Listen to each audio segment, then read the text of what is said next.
Ginunita sa iba't ibang lugar ng bansa ang Araw ng Kagitingan at bilang pagkilala ito sa pakikipaglaban ng mga ninuno natin sa mga dayuhan para makamit ang ating kalayaan. Live mula sa Quezon City, may report si JP Soriano. JP?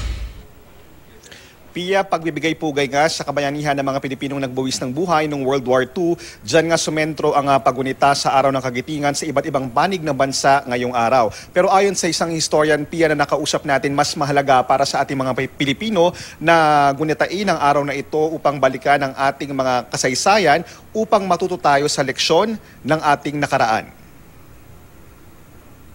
Nasa lampas 30,000 World War II veterans ang nakahimlay ngayon sa libingan ng mga bayani.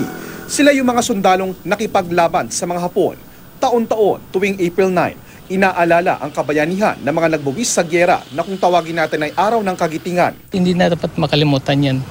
Dapat palagi nating gugunitain bilang pagtanda natin sa kanilang mga kabayanihan. Ginunita rin ang ika-77 anibersaryo ng Araw ng Kagitingan sa ilang bahagi ng bansa. Bukod sa gun salute, nagkaroon din ng wreath-laying ceremony sa Bontoc Mountain Province. The veterans are our heroes and noble patriots that risked their lives to defend our nation and gain our independence. Pumunta rin sa pagdiriwang ang 73 taong gulang na si Benito Miranda na pinakamatandang World War II veteran ng Bontoc. Sa City Hall naman ng Naga sa Camarines Sur, idinaos ang pagunita sa Araw ng Kagitingan. Pinangunahan ito ng 12 veterano sa lungsod at lahat sila ay binigyan ng tigli 5,000 piso ng lokal na pamahalaan.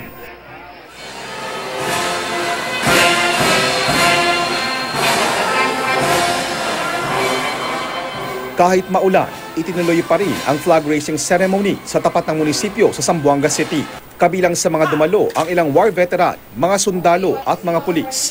Nagkaroon din ng gun salute at nag-alay ng bulaklak para sa mga sundalong nagbuwis ng buhay para sa bayan. Lord be with you. Nagdaos naman ng misa sa Indanan Sulu. Dinaluhan ito ng mga sundalo kung saan binindisyonan ang kanilang mga armas. Pinasalamatan sila sa pagpapanatili ng kapayapaan sa lugar. May libreng sakay rin sa mga Pilipinong veterano sa MRT at LRT2. Nagsimula yan nitong April 5 at magtatagal hanggang sa April 11. Bilang bahagi po ito ng pagdiriwang ng Philippine Veterans Week at Araw ng Kagitingan.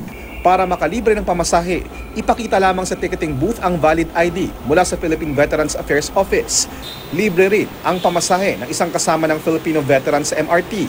Ang libreng sakay ay pakilala raw sa sakripisyong ibinigay sa bansa ng mga veterano, kasabay ng pagdiriwang ng Philippine Veterans Week at Araw ng Kagitingan. Pero higit pa sa sakripisyo ng mga Pilipinong ibinuwis ang buhay para sa kasarinlan ng ating bansa. Ayon sa isang historian, dapat maalala ang Araw ng Kagitingan bilang panahon kung kailan na ipakita ang tapang ng mga Pilipino na labanan ang pasismo. Araw ng Kagitingan upang alalahanin natin yung naging papel ng sambayanang Pilipino sa ikalawang digmaang pandaigdig. Wala man talaga nagsabi sa Pilipino, pinili niya na ipagtanggol ang kanyang sariling bayan. So, pinagpatuloy niya yung tradisyon na sinimulan ng katipunan ng himagsikan. Kaya importante raw na aralin ang ating kasaysayan upang matuto tayo sa mga leksyong iniwan nito. At Pia, dagdag pa ng ating nakausap na historian at profesor at magandang araw at meron mga ganitong uri ng pakilala sa iba't ibang panig ng bansa. Pero isa raw sa mga dapat na isapuso at isipin ng ating mga kababayan ngayon kung paano nga natin gugunitain ang Araw ng Kagitingan ay yung tanong kung tayo ba ay paano tayo lalaban sa pasismo ngayon at kung tayo ba ay lalaban sa mga puwersa na pilit na umaalipin sa ating mga Pilipino. Pia? JP, base dun sa pag-uusap mo dun sa historian, masasabi ba na talagang unti-unting nakakalimot ang ating mga kababayan, lalo na yung kabataan na ipagdiwang o tandaan itong Araw ng Kagitingan?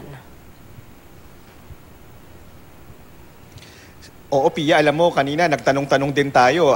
Yan yung observation nung professor na nakausap natin. Pero kanina nagtanong din tayo sa ilang ating nagkababayan, may mga nakakalungkot dahil hindi nga lahat sila ay alam ang significance ng araw na ito na ating pinagdiriwang. At kung alam man nila, hindi nila alam kung ng ilan sa kanila kung bakit nga ba natin kailangan itong ipagdiwang. So, pero bukod daw sa pakilalang ito ng